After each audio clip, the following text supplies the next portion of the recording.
O proxecto que o Concello de Sanxenxo ten deseñado para a construción do novo mercado de abastos e a humanización da súa contorna dará por fin o seu primeiro paso. Goberno Central e Xunta asinaron un convenio de colaboración para desenvolver a primeira fase do proxecto.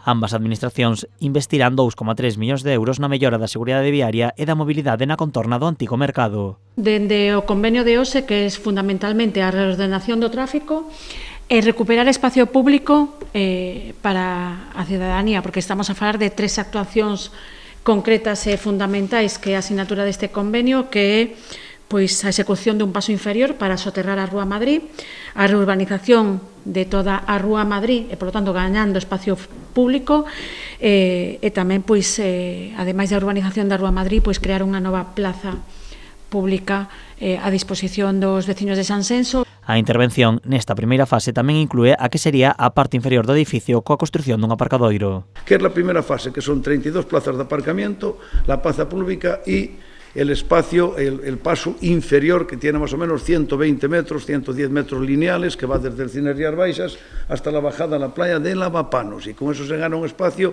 que vamos a unir lo que es la plaza de Panadeira, todo el parque de Panadeira, con este espacio todo, antes de llegar a la calle Progreso. Allí es más difícil porque tiene un poco de pendiente en la calle Constitución.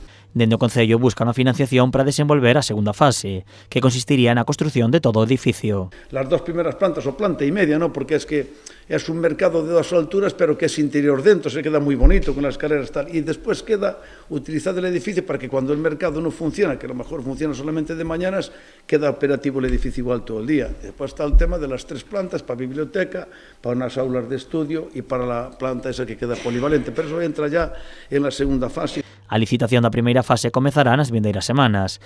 A previsión é que se remate no 2024. Dende o Concello agardan que sexa antes do verán do vindeiro ano.